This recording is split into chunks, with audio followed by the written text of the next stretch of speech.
বাড়িতে যখনই ঝিঙে আনি ঝিঙের খোসাটাকে না ফেলে আমি ঝিঙে বাটা করি।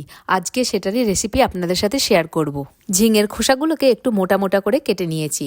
এবার আমি কেটে রাখা খোসাগুলোকে 10 মিনিটের মতো ঢাকা দিয়ে সেদ্ধ করে নেব। 10 মিনিট পর খোসাগুলো সেদ্ধ হয়ে গেলে এবার আমি ঠান্ডা করে একটি মিক্সি গ্রাইন্ডারে নিয়ে নেব। ওর মধ্যে দিয়ে দেবো কতগুলো রসুনের কোয়া আর 2টো কাঁচা লঙ্কা।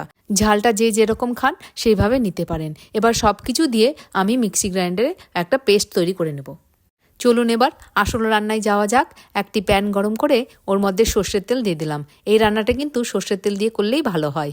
এবার আমি দিয়ে দিলাম কালো জিরে আর একটি শুকনো লঙ্কা। ফোড়নটা ভাজা ভাজা হয়ে গেলে এখানে একটি বড় সাইজের পেঁয়াজ কুচি দিয়ে দেব। পেঁয়াজগুলোকে একটু লাল লাল করে ভেজে নেব। পেঁয়াজগুলো ভাজতে ভাজতে একটা বেশ সুন্দর রং চলে এসেছে। এবার আমি দিয়ে দেবো ঝিঙের খোসা বাটা আর তার সাথে দেব স্বাদ মতো নুন আর হলুদ। সব কিছু দিয়ে এবার ভালো মতো কষাতে হবে।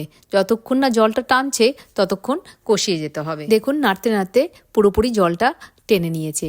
এবার নামানোর আগে আমি দিয়ে দেবো চিনি আর কাঁচা সর্ষের তেল। এইভাবে যদি ঝিঙের খোসা বাটা রান্না করে খান আশা করব সকলেরই ভালো লাগবে।